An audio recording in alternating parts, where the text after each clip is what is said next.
तो आज हम लोग ओशन करंट का पहला साइकिल देखने वाले हैं, यानी अटलांटिक महासागर में जो धारा चलता है करंट, ओशन करंट बात कर रहे हैं। उसमें सबसे पहला करंट हम लोग बात करने वाले हैं अटलांटिक महासागर का। अटलांटिक महासागर की धारा या करंट,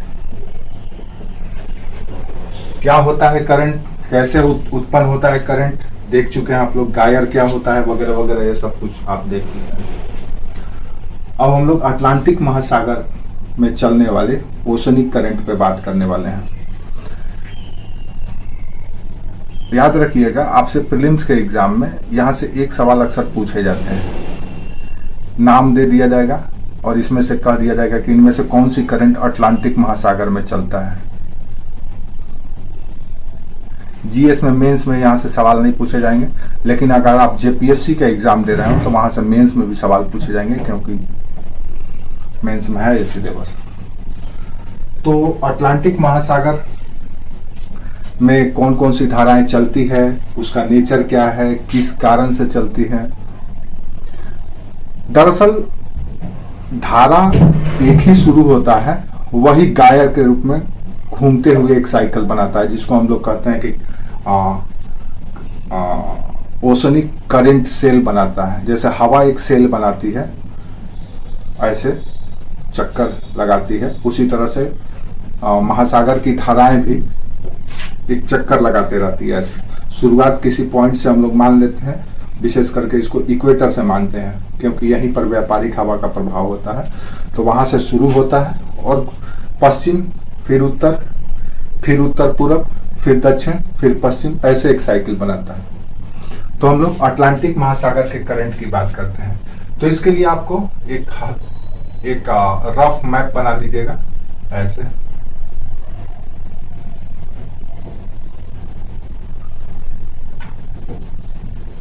ताकि आपको समझने में दिक्कत ना हो।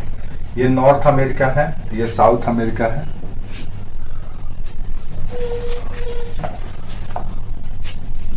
नॉर्थ अमेरिका और साउथ अमेरिका,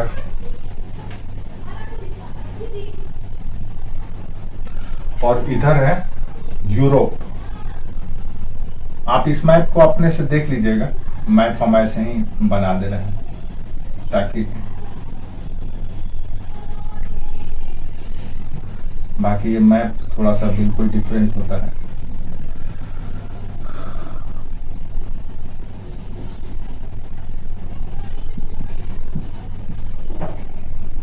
अब ये मान लो अफ्रीका है, ये यूरोप है, ये नॉर्थ अमेरिका है और ये साउथ अमेरिका है। अब इसको आप इक्वेटर मान लीजिए, ये 0 डिग्री।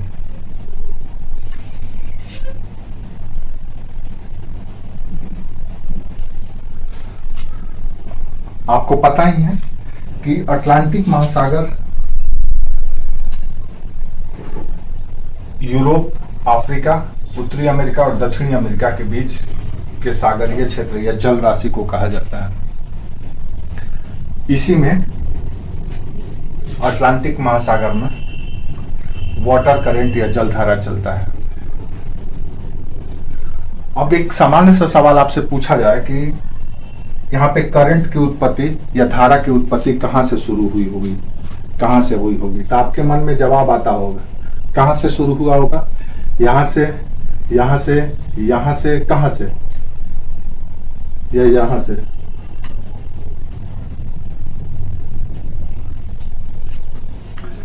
तो आपके मन में यहां से दिमाग में आ रहा होगा ये गिनी की खाड़ी से। तो चलिए अब हम लोग देखते हैं। दरअसल एक ही धारा है यहां से, जिसकी शुरुआत हम मान रहे हैं। क्यों मान रहे हैं? ये साइंटिफिक कारण है, क्योंकि यहाँ पर व्यापारिक हवाओं का प्रभाव ज्यादा होता है और यहाँ के वाटर बॉडी को या जल राशि को व्यापारिक हवाएं धक्का दे करके ऐसे लेकर के चलती है। इसीलिए हम इसको इस पॉइंट से मान लेते हैं कि अटलांटिक महासागर की धाराओं की शुरुआत यहां से होता है। ये आपका पॉइंट है, इसको गिनी की खाड़ी कहा जाता है, अफ्रीका का गिनी की खाड़ी। गिनी की खाड़ी। चलिए बात करते हैं। याद रखिए, अटलांटिक महासागर के पूर्वी किनारे पर यूरोप और अफ्रीका है। लिखते भी चलना है। पूर्वी किनारे पर यूरोप और अफ्रीका है। पश्चिमी किनारे पर उत्तरी अमेरिका और दक्षिणी अमेरिका है। उत्तरी किनारे पर आर्कटिक सर्किल है, आर्कटिक सर्किल, और दक्षिणी किनारे पर अंटार्कटिका सर्किल है। तो ये इसका प्राकृतिक भौगोलिक सीमा है, पूरब, पश्चिम, उत्तर, दक्षिण। ये अंटार्कटिका सर्किल है। बोलो,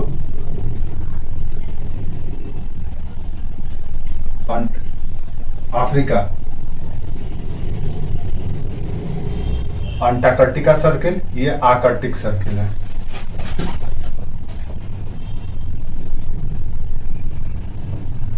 आर्कटिक वृत्त, अंटार्कटिका वृत्त है।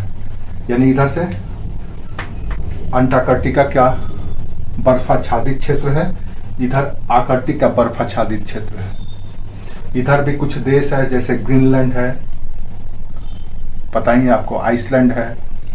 इधर स्कैंडिनेवियन कंट्री है, नॉर्वे, स्वीडन, डेनमार्क। तो ये सब आप मैप में देख लीजिएगा, या मैप किसी दिन जब हम लोग स्टडी करेंगे तो देखेंगे। अब हम बात करते हैं करंट की कि कैसे शुरुआत होता है। ये सारा का सारा एरिया, रीजन, ये सब अटलांटिक महासागर का हिस्सा है। तो अटलांटिक महासागर में मुख्यतः दो धाराएं चलती हैं। एक धारा इक्वेटर के उत्तर से पश्चिम की ओर चलता है, दूसरी धारा इक्वेटर के दक्षिण से पश्चिम की ओर चलता है। इसीलिए अटलांटिक महासागर की धारा की जब आप बात करते हैं तो उत्तरी अटलांटिक महासागर की धारा और दूसरा दक्षिणी अटलांटिक महासागर की धारा को हम लोग अलग अलग बात करते हैं, और इसका अध्ययन भी हम अलग अलग करते हैं। सामान्यतः उत्तरी अटलांटिक महासागर की धारा पूरब से पश्चिम की ओर आती हुई उत्तर की ओर मुड़ जाती है, और फिर यहां से पूरब मुड़ करके यूरोप में टकरा करके वापस दक्षिण की ओर मुड़ जाती है। ये एक साइकिल पूरा करती है। इसी तरह से दक्षिणी अटलांटिक महासागर की धारा यहीं से उभरती है, उभर करके पश्चिम की ओर आती है, दक्षिण अमेरिका के तट से टकरा करके दक्षिण की ओर मुड़ जाती है, और वापस यहां से पूरब चली जाती है, पूरब से पुनः उत्तर हो जाती है। तो ये एक साइकिल बनाती है। यानी उत्तरी अटलांटिक महासागर की जलधारा और दक्षिणी अटलांटिक महासागर की जलधारा दोनों के दोनों अपना साइकिल वर्ष भर पूरा करते रहती है। अब हम बात हमारा उत्तरी अटलांटिक महासागर की धारा की है आजकल, कि उत्तरी अटलांटिक महासागर में कैसे करंट चलता है। तो उत्तरी अटलांटिक महासागर की धारा की शुरुआत गिनी की खाड़ी से होती है। लिखते भी चलना है। याद रखिए, अटलांटिक महासागर विश्व का दूसरा सबसे बड़ा महासागर है। सबसे बड़ा महासागर प्रशांत महासागर, उसके बाद अटलांटिक महासागर है। और अटलांटिक महासागर में उत्तरी अटलांटिक करंट या जलधारा की शुरुआत दक्षिण अफ्रीका के गिनी की खाड़ी से शुरू होती है। अफ्रीका के गिनी की खाड़ी के से शुरू होती है, जो मोरक्को के पास अवस्थित है।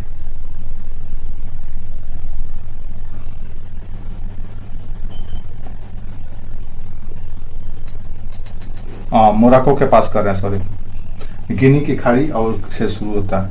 ये एक और बात यहाँ पे बताना भूल गए, हम ये बताना चाह रहे हैं कि जैसे अटलांटिक महासागर का अटलांटिक नाम इसलिए पड़ा क्योंकि यहीं पर एक एटलस माउंटेन है, एटलस पर्वत। ये पूछा जाता है एटलस पर्वत कहाँ पे है, तो एटलस पर्वत इसी मोरक्को में है, अफ्रीका के उत्तर में, उत्तरी अफ्रीका के में एक एटलस पर्वत है, एटलस माउंटेन, जो मोरक्को में है।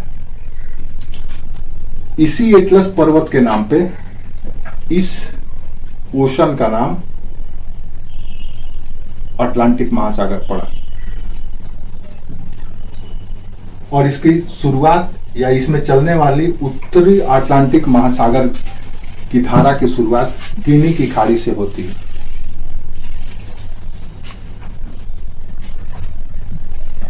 इसका कारण यह है कि यहां पर उत्तर पूर्व से आने वाली व्यापारिक हवाएं, ऐसे उत्तर पूर्व से आने वाले व्यापारिक हवाओं का प्रभाव सर्वाधिक होता है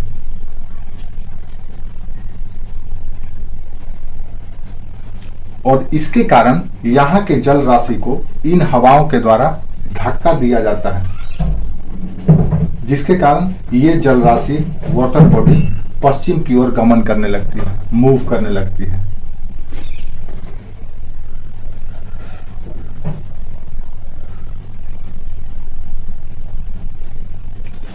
यह जलधारा यहां पर गयाना है, अफ्रीका अमेरिका का, दक्षिण अमेरिका का गयाना, और यह है ब्राजील का क्षेत्र। तो यह जलधारा ब्राजील का उत्तर पूर्व और गयाना के तट से टकराती है, ऐसे इधर से आता है और यहां पे टकराता है। गयाना और ब्राजील के तट से टकराती है। यहां टकराने के उपरांत उत्तरी अटलांटिक महासागर की धारा, विषुवतीय धारा, उत्तरी अटलांटिक महासागर की विषुवतीय धारा गयाना और ब्राजील के तट से टकराने के बाद दो हिस्सों में बंट जाती है। एक हिस्सा उत्तर की ओर चले जाता है और दूसरा हिस्सा दक्षिण की ओर चले जाता है।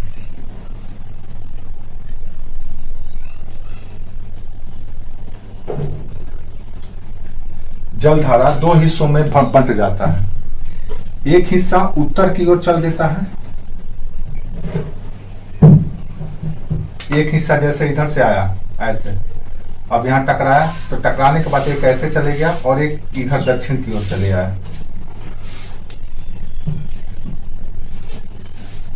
दक्षिण की ओर घूमी हुई जलधारा यहां से टकरा करके वापस पूरब की ओर चलने लगती है, यानी ये गर्म जलधारा ऐसे फिर चलना शुरू हो जाता है। एक धारा उत्तर चले गया जो आगे जाकर के उत्तरी अमेरिका से फिर पूरब मुड़ करके यहां से टकरा करके यहां आएगा, फिर यहां आए करके ऐसे घूमेगा। दूसरी दक्षिण की ओर जो जलधारा मुड़ी वो जलधारा नीचे से नीचे पूरब की ओर चलने लगती है।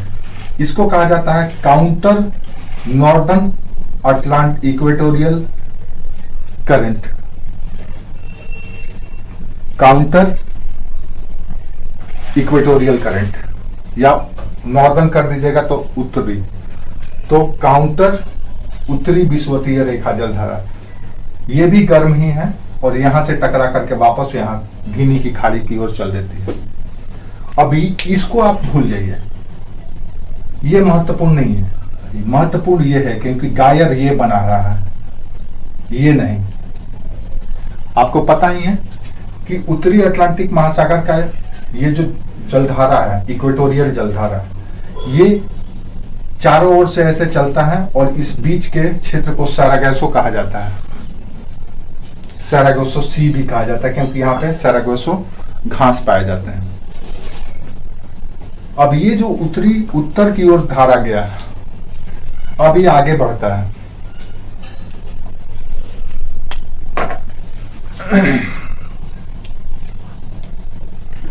अच्छा, ये जो पश्चिम की ओर गया है, इसका जाने का कारण ये है कि यहाँ पे जो पछुआ हवाएं चलती है, कमजोर होती है, वो कमजोर पछुआ हवाएं इन दक्षिण की ओर मुड़ी हवाओं को, जलधाराओं को धकेल करके पश्चिम की ओर लेकर के चले जाती है। यहाँ पे पछुआ हवा भी चलता है जो कम शक्तिशाली होता है, तो ये पछुआ हवा इसको इधर लेकर के जाती है। उधर से कौन लाता है? ट्रेड विंड, व्यापारिक हवा या सनातनी हवा। इधर से कौन लेके जाता है? काउंटर इक्वेटोरियल करंट को, पछुआ हवा। ऐसे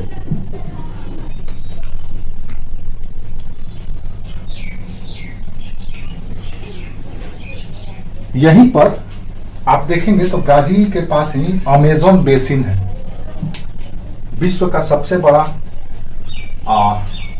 नदी तंत्र है अमेजन बेसिन।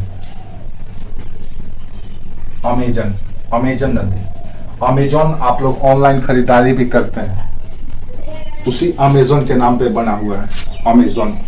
तो यहीं पर अमेजन बेसिन है और यहां पर एक द्वीप है जिसका नाम है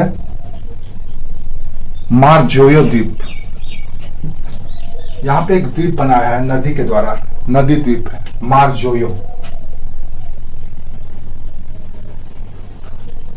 मारजोयो आइसलैंड। यह विश्व का सबसे चौड़ा नदी द्वीप है, अमेजन बेसिन का है। अब यहां से ये जलधारा टकराती है। ये अमेजन जल बेसिन मारजोयो द्वीप गयाना के भी क्षेत्र में सीमावर्ती क्षेत्र से सटा हुआ है और ब्राजील का भी। ये इतना चौड़ा है और यहीं पे विषुवतीय रेखा की जलधारा आकर के टकराती है और टकरा करके कुछ उत्तर और कुछ दक्षिण, दक्षिण वाला वापस पश्चिम की ओर और उत्तर वाला आगे।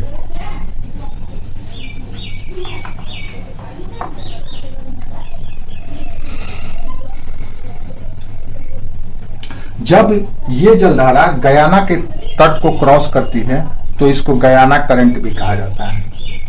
गयाना मैप में देख लीजिएगा एक देश है, इसको गयाना करंट कहा जाता है, गयाना जलधारा।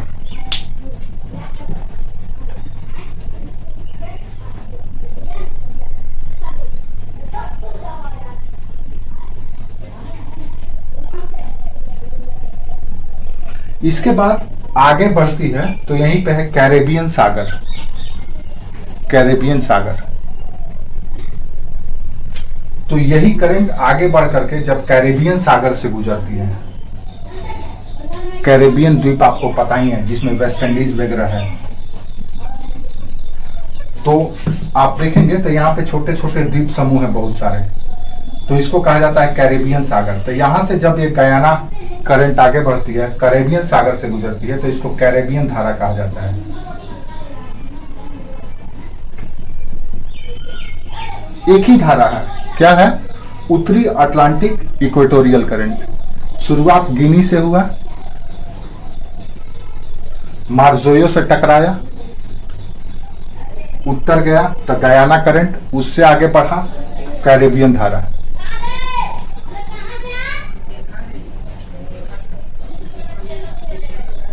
यहीं पे एक और आइलैंड है काराकास, तो उसके बगल से गुजरने के कारण इसको काराकास करंट भी कहते हैं। काराकास, अबे बस नाम याद रखना है, करंट एक ही है।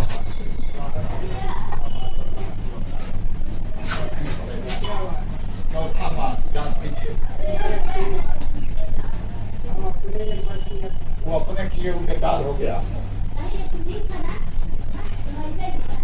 इसके बाद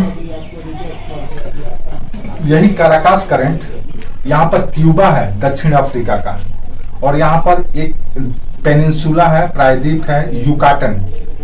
तो युकाटन और क्यूबा, जब इन दोनों के बीच से ऐसे गुजरती है, युकाटन और पेनिनसुला के बीच से, तो इसको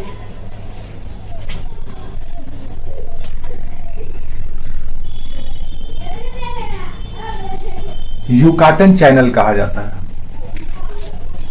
क्या कहा जाता है? Yucatan channel. क्यूबा है, युकाटन है, अब इन दोनों के बीच से ऐसे गुजरती है, इधर आती है। अब यहां से गुजरने के कारण इसको युकाटन चैनल कहा जाने लगता है। चैनल क्या होता है? तो दो वाटर बॉडी को जोड़ता है। तो क्यूबा के पास का वाटर बॉडी और युकाटन के पेनिनसुला के या प्रायद्वीप के वाटर बॉडी या जल राशि को जोड़ती है, इसीलिए अब इसको युकाटन चैनल कहा जाने लगा। एक ही करंट है, northern Atlantic equatorial current. Yucatan channel से आगे बढ़ती है तो यहां पे है Mexico, gulf of Mexico, Mexico की खाड़ी। दिख रहा है आप लोगों को? अब आगे बढ़िए यहां पर, तो यहीं पर है मैक्सिको की खाड़ी। ये थोड़ा सा फिगर आपको चेंज करना पड़ेगा। फिगर जब आप इसको ड्रॉ करेंगे अच्छे से ऐसे, तो ये जो एरिया है मैक्सिको की खाड़ी है।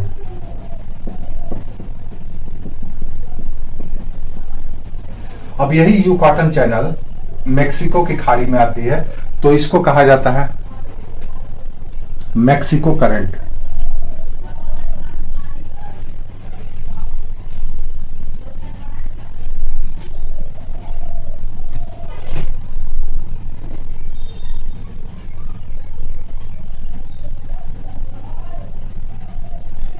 मेक्सिको के बाद यहीं पर आगे में है फ्लोरिडा, अमेरिका का फ्लोरिडा। इधर हो गया क्यूबा, इधर हो गया फ्लोरिडा, इधर हो गया युकाटन पेनिनसुला। और फ्लोरिडा में यही करंट जब आती है तो यहां टकरा करके फिर उत्तर की ओर ऐसे चल देती है, तो इसको कहा जाता है फ्लोरिडा करंट। यानी कि जिस जिस द्वीप से टकरा रही है या जिस जिस द्वीप के किनारे से गुजर रही है, उत्तरी अटलांटिक महासागर की जलधारा का नाम उसी द्वीप से बनता चला जा रहा है। अब एक नेचुरल क्वेश्चन उठता है कि इन करंट का नेचर कैसा होगा, क्या वो गर्म होगा कि ठंडा होगा? तो याद रखिए, इक्वेटर से कोई भी करंट उत्तर की ओर अगर जाएगा तो गर्म नेचर का ही होगा, और अगर कोई भी जलधारा उत्तर से दक्षिण की ओर आ रहा है तो वो ठंडा नेचर का होगा। तो यहां पे इक्वेटोरियल करंट से शुरू होकर के फ्लोरिडा करंट तक पहुंचे हैं, यानी कि ये सब के सब करंट कैसा नेचर का होगा? गर्म नेचर का होगा। तो आप इसका एक शॉर्ट ट्रिक बना सकते हैं, ABCD शॉर्ट फॉर्म नाम देकर के कि यहां से शुरू हुआ है और कैसे ये गर्म ही। समझ में आया?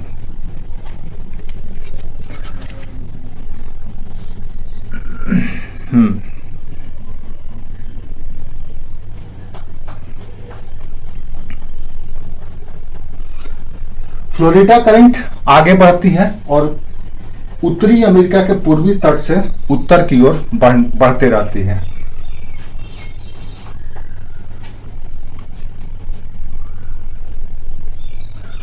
फ्लोरिडा करंट आगे बढ़ती है उत्तर की ओर और उत्तरी अमेरिका के पूर्वी तट से, पूर्वी किनारे से उत्तर की ओर जाते रहती है या चलते रहती है।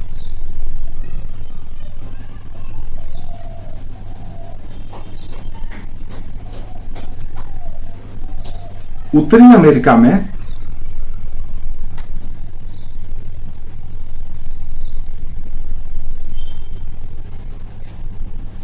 जब यह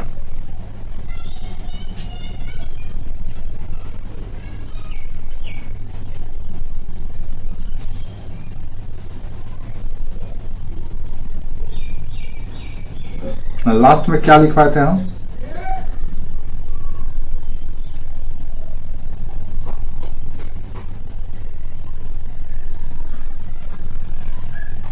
हाँ, और उत्तरी अमेरिका में यहां पर है गल्फ की खाड़ी। यह है गल्फ की खाड़ी। तो ये करंट ऐसे जाते रहती है और गल्फ की खाड़ी के पास ये करंट, गल्फ की खाड़ी के पास लेब्राडोर करंट से टकराती है।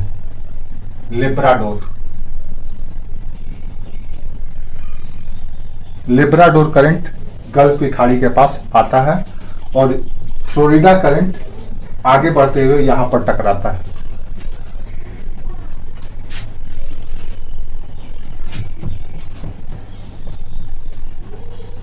और टकराने के बाद यहां पे पछुआ हवाओं के कारण उत्तर पश्चिम से ऐसे मुड़ जाती है।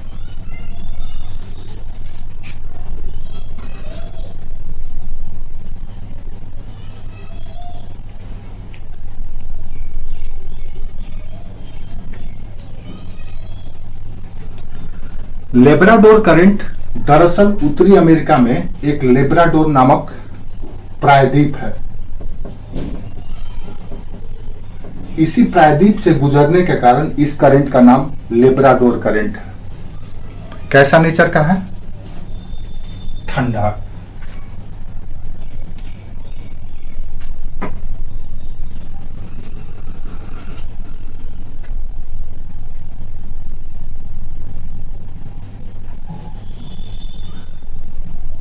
याद रखिए, जब फ्लोरिडा करंट उत्तरी अमेरिका के तट से गुजरती है तो इस तटवर्ती क्षेत्र की जलवायु को गर्म भी कर देती है।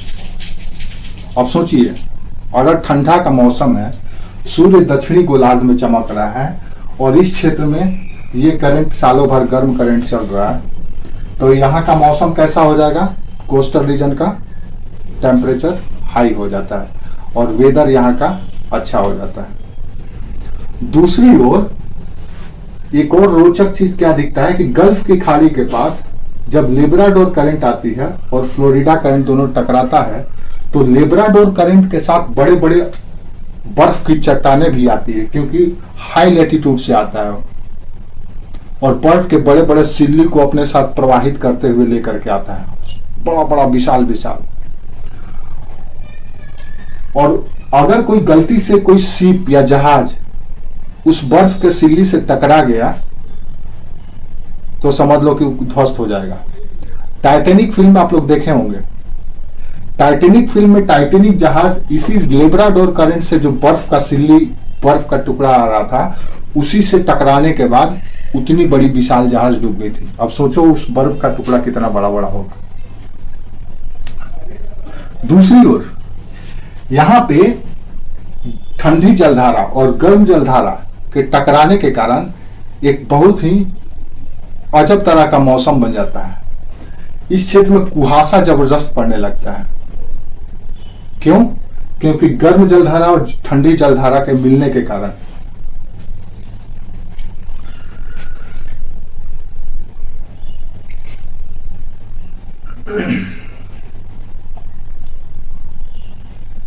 यहां पे छोटा छोटा दो और आइसलैंड है, ग्रांड बैंक और जॉर्ज बैंक। यहीं पर है ग्रांड बैंक और जॉर्ज बैंक। तो आपसे पूछा जा सकता है कि ग्रांड बैंक और जॉर्ज बैंक कहां पे है? तो उत्तरी अमेरिका के पूर्वी किनारे पर, उत्तरी अटलांटिक महासागर में, ग्रांड बैंक और जॉर्ज बैंक।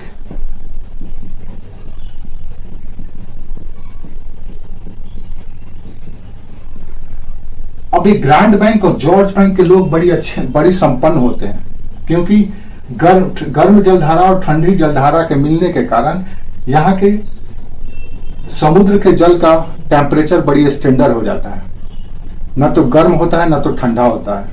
इसके वजह से इस वाटर बॉडी में फाइटोप्लैंक्टन बहुत पाया जाता है और इसके कारण इस क्षेत्र में मछली या समुद्री जीव के वैरायटी बहुत मिलता है, जिसका लोग फिशिंग करते हैं और उसको व्यापार में यूज करते हैं।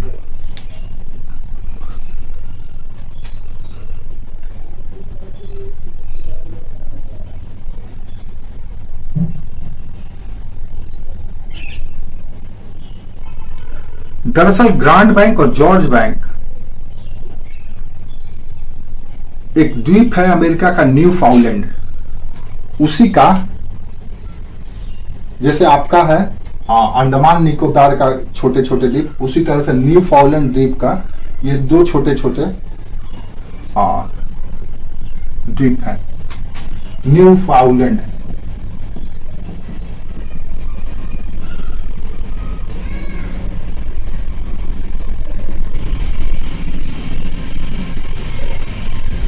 न्यू फाउंडलैंड द्वीप की एक खासियत ये भी है कि ये द्वीप हर दिन प्रतिदिन ऊंचा उठ रहा है, ऊपर उठ रहा है। जैसे आपका बॉम्बे है वो नीचे धंस रहा है, बॉम्बे भी एक आइसलैंड है, नीचे धंस रहा है, तो न्यू फाउंडलैंड ऊपर उठ रहा है सागर में।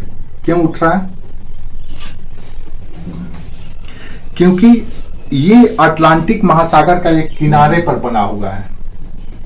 अटलांटिक ओशन का किनारा है, एक रीज है। इधर दूसरा प्लेट है, ये दूसरा प्लेट है, तो इसके कारण यहां से जो मैग्मा निकल रहा है, सागर के नीचे से हमेशा मैग्मा निकलता है और निकलने के कारण न्यू फाउंडलैंड द्वीप पर धक्का दे करके ऊपर उठा रहा है। और इसी न्यू फॉलैंड के दो किनारा है, कौन कौन? ग्रांड बैंक और जॉर्ज बैंक।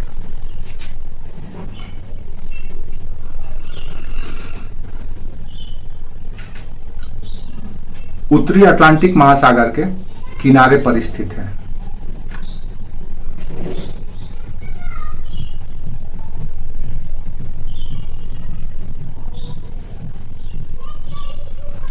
न्यूफाउंडलैंड द्वीप के पास एक विशेष परिस्थिति बनता है। यहां पे तिराहा का, तिमुहानी का निर्माण होता है। अगर आप देखें ये जो गल्फ स्टेट है, ये गल्फ स्टेट है, और जब आगे बढ़ा तो ये न्यूफाउंडलैंड है। तो ये न्यूफाउंडलैंड के पास एक तिराहा बनता है। तिराहा कैसे बनता है?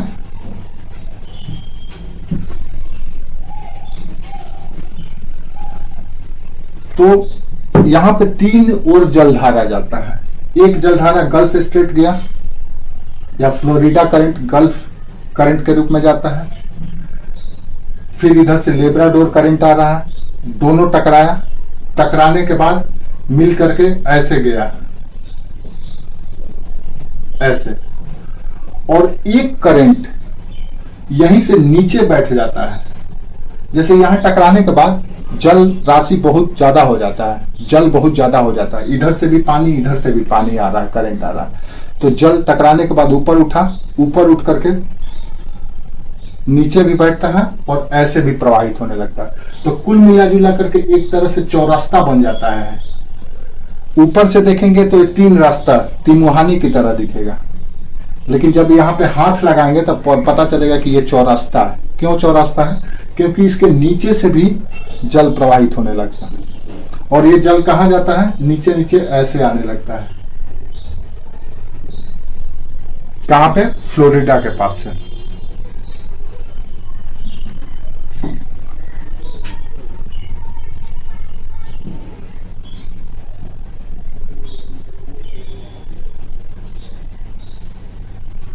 इस करंट को काउंटर गल्फ स्ट्रेट कहा जाता है, क्योंकि गल्फ ये गया और उसी के समानांतर में नीचे नीचे ये चलता है, तो इसीलिए इसको काउंटर गल्फ स्ट्रेट भी कहा जाता है।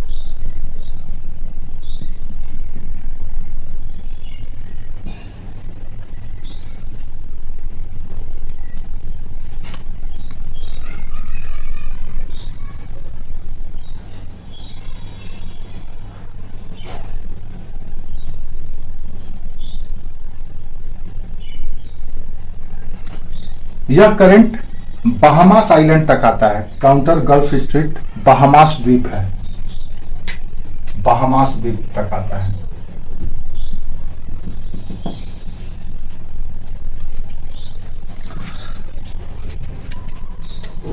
अब एक ही करंट देखिए कहां आपको पहुंचा दिया। फ्लोरिडा के पास से जब गल्फ स्ट्रेट, लेब्राडोर करंट आपस में टकरा करके उत्तर पूरब की ओर चलती है, तो इसको गति देने में यहां की पछुआ हवाओं का योगदान होता है। यानी यहां जो वेस्टर्लीज चलती है, पछुआ हवा चलती है, वही हवा इस जलराशि को धक्का दे करके इधर लेकर के जाती है। किधर? यूरोप की ओर।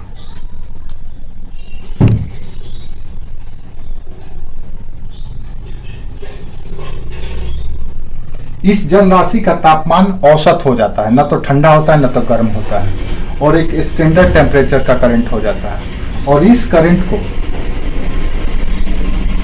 अटलांटिक ड्रिफ्ट कहा जाता है। इस करंट को अटलांटिक ड्रिफ्ट कहा जाता है।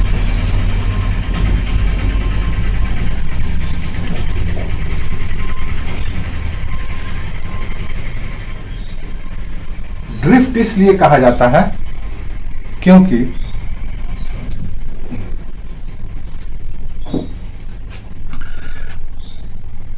यह महासागर के बीच से प्रवाहित होने वाली जलधारा होती है। ड्रिफ्ट एक तो ये संकरा होता है, पतला होता है, दूसरा महासागर के बीचों बीच प्रवाहित होता है, और तीसरा ये पूरी तरह से पवन के द्वारा संचालित होता है, हवा से चलता है, और कोई इसका फैक्टर नहीं है, ये हवा के भरोसे चलता है। अगर पछुआ हवा ना चले तो ये रुक जाए, या तो इधर चले जाएगी, क्या उत्तर जाएगी? नहीं जाएगी। क्यों नहीं जाएगी? क्योंकि लेब्राडोर उधर से आ रहा है, वापस से इधर चली जाएगी। लेकिन यहां पे पछुआ करंट है, जब इधर से जल उधर से जल टकराया, जल राशि ज्यादा हुआ, ऊपर उठा, हवाएं उसको धक्का देकर के उधर लेकर के चली जाती है। इसी को कहा जाता है अटलांटिक ड्रिफ्ट। तो यहाँ पे आपको दो ड्रिफ्ट मिला, एक तो काउंटर गल्फ स्ट्रीट मिला, ड्रिफ्ट मिला, और दूसरा अटलांटिक ड्रिफ्ट मिला।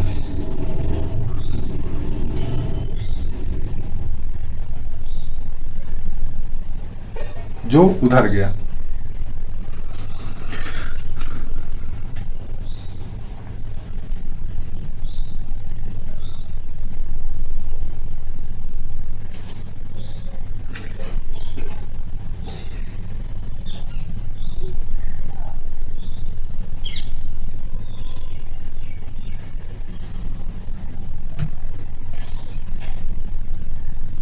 इस करंट को या इस ड्रिफ्ट को, आगे देखो, इस ड्रिफ्ट को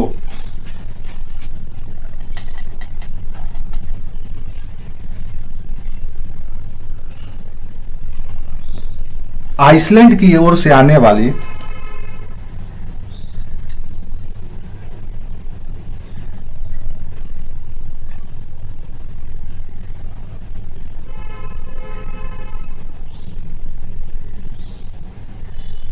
नहीं, इस यह करंट या यह ड्रिफ्ट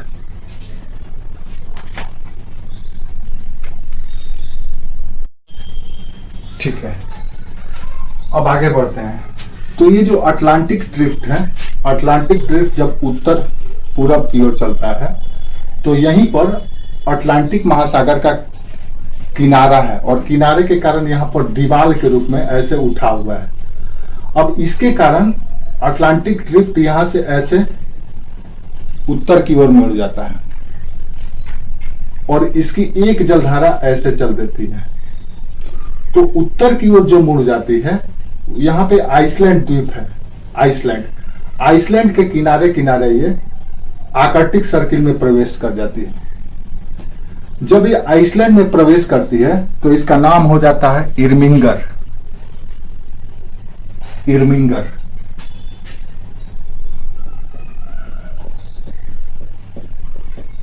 इर्मिंगर करंट।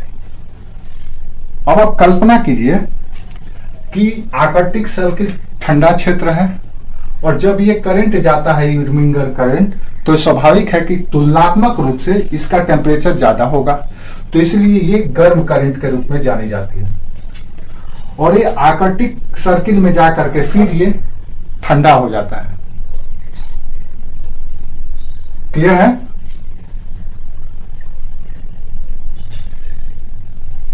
इर्मिंगर की धारा या इर्मिंगर करंट।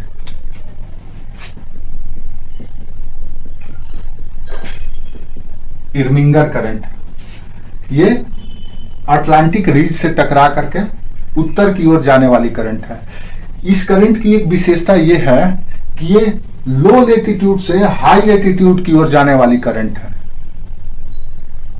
निम्न अक्षांश से उच्च अक्षांश की ओर प्रवाहित होने वाली करंट है, और गर्म नेचर से ठंडे नेचर में प्रवेश कर जाती है, और वहां पर जाकर के ठंडा हो जाती है।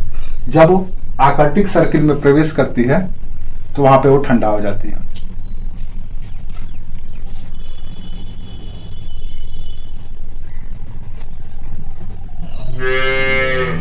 आइसलैंड से आगे इधर ग्रीनलैंड है। ग्रीनलैंड, अब ग्रीनलैंड से भी एक करंट आता है, ठंडी जलधारा।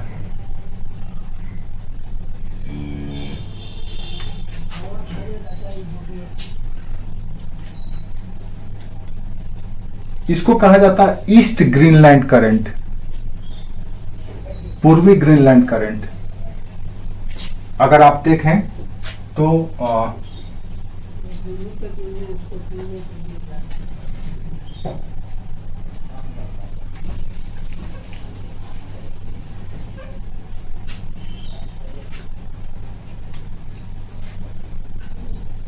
आइसलैंड, ग्रीनलैंड, और यहां से ऐसे आ रहा है, ये इधर गया इरमिंगर, आइसलैंड और ग्रीनलैंड के बीच से, और ग्रीनलैंड के पूरब से जो करंट आया इसको कहा जाता है पूर्वी Greenland current, eastern Greenland current.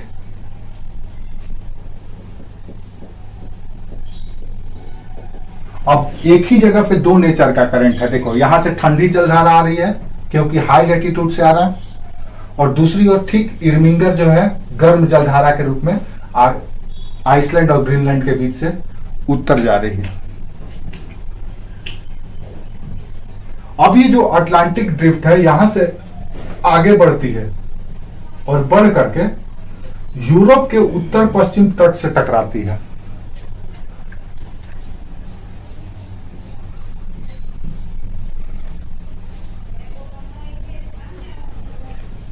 इस करंट को अब यहां से पश्चिमी यूरोपीय करंट कहा जाने लगता है, यानी कि पश्चिमी यूरोपीय जलधारा।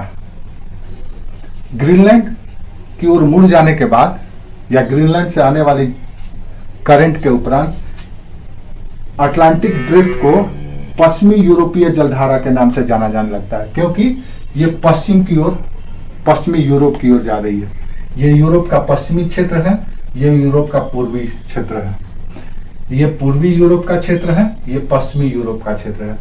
तो अटलांटिक ड्रिफ्ट पश्चिमी यूरोप की ओर जा रही है, इसीलिए इसको पश्चिमी यूरोपीय जलधारा कहा जाने लगा।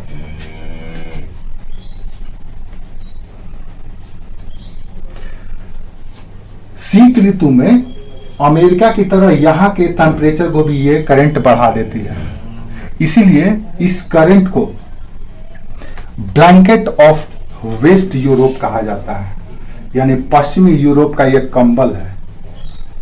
जैसे हमने देखा था कि अमेरिका, उत्तरी अमेरिका के पूर्वी भाग में शीत ऋतु में टेम्परेचर बढ़ा देता है कोस्टल रीजन का, उसी तरह से पश्चिमी यूरोप के क्षेत्र का भी यह टेम्परेचर बढ़ा देता है, और इसीलिए इसको ब्लैंकेट ऑफ वेस्टर्न यूरोप कहा जाता है।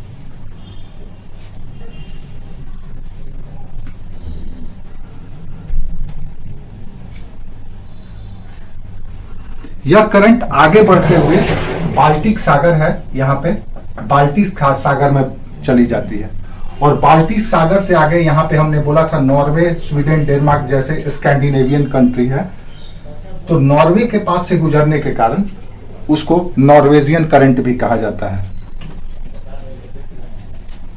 अब एक ही करंट है, अलग अलग आइसलैंड के पास से गुजरने के कारण उसका अलग अलग नाम हो जा रहा है।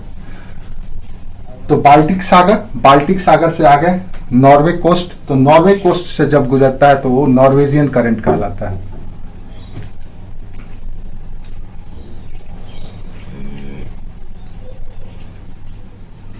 अब कल्पना कीजिए ये क्षेत्र हाई लैटिट्यूड का क्षेत्र है, आर्कटिक सर्किल के नजदीक है, और शीत ऋतु में ये क्षेत्र पूरा का पूरा बर्फ से आच्छादित रहता है, सागर का जल जम जाता है। लेकिन यहीं पर एक पोर्ट है, माराकास पोर्ट, लेकिन वो कभी नहीं जमता है।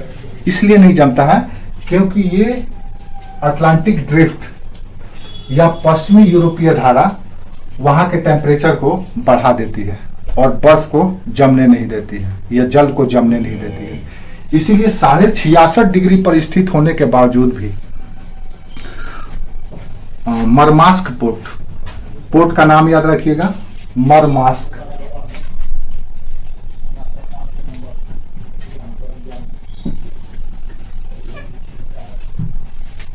मरमास्क पोर्ट दिख रहा है, यहां पे लिख देते हैं MARMA, मरमास्क, MASKA, मरमास्क। तो तो मारामास्क पोर्ट जो 66.5 हाई लेटीट्यूड पर है वो जमता नहीं है। क्यों नहीं जमता है? इसी उत्तरी अटलांटिक ड्रिफ्ट के कारण।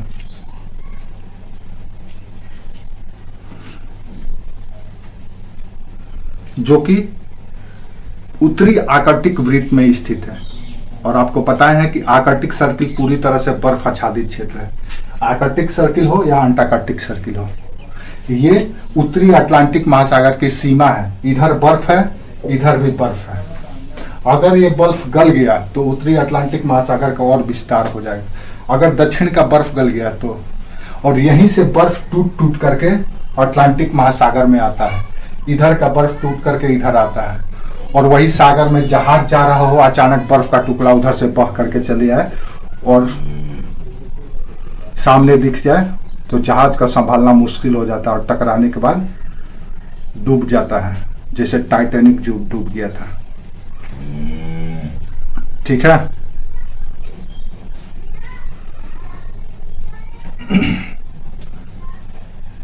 तो एक करंट जहां पश्चिमी यूरोप से टकराने के बाद उत्तर की ओर चले जाता है, तो वहीं पर दूसरी करंट यहीं पर पश्चिमी यूरोप में स्थित पुर्तगाल और फ्रांस के पश्चिमी तटों से टकरा करके, पुर्तगाल और फ्रांस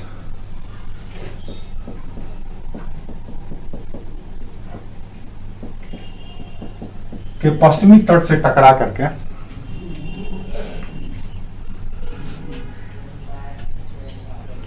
फ्रांस, स्पेन, पुर्तगाल, फ्रांस, ये सब यहां पे है। यहां से टकरा करके एक धारा उत्तर की ओर गया,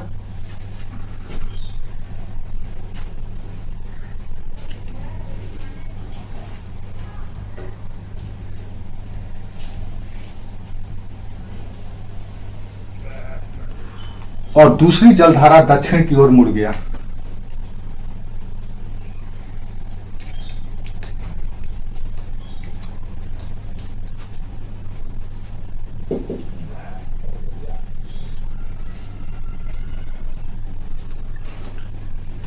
यहीं पर है डॉवर बैंक,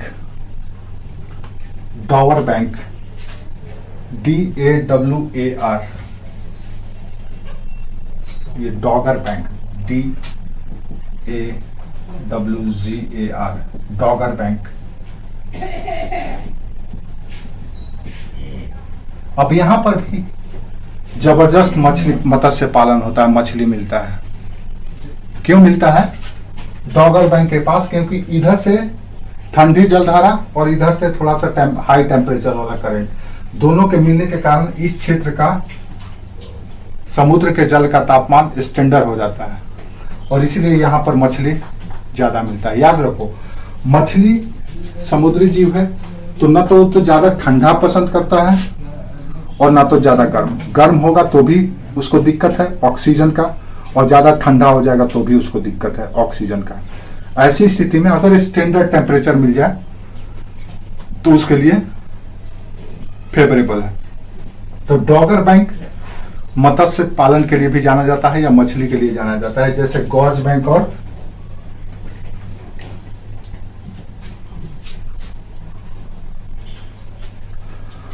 तो यहां से दक्षिण की ओर जलधारा मुड़ जाती है।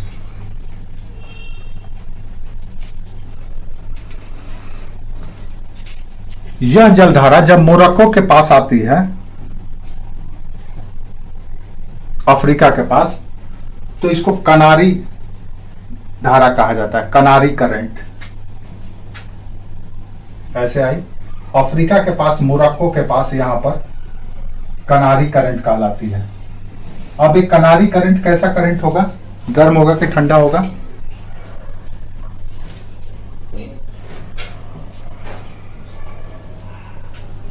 कैसा होगा? तो स्वाभाविक है कि हाई लेटीट्यूड से लो लेटीट्यूड की ओर आ रहा है तो ये ठंडा होगा, क्योंकि इधर का टेम्परेचर ज्यादा होगा, इधर का टेम्परेचर कम होगा। जैसे जैसे इक्वेटर से ऊपर जाएंगे टेम्परेचर कम होता चला जाएगा। तो अगर यहाँ का टेम्परेचर से तुलना करें तो इधर का जल का टेम्परेचर कम होगा, इसलिए इसको ठंडी जलधारा कहा जाता है।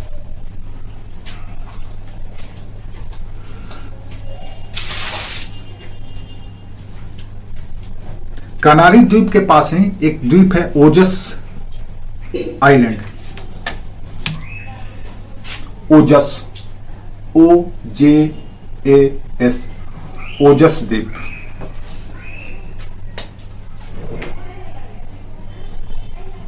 इसीलिए इसको ओजस करंट भी कहा जाता है। कनारी को ही ओजस करंट भी कहा जाता है।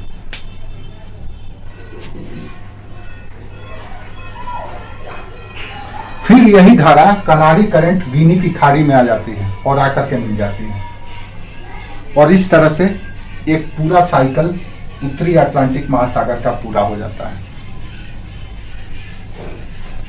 अब यहां पे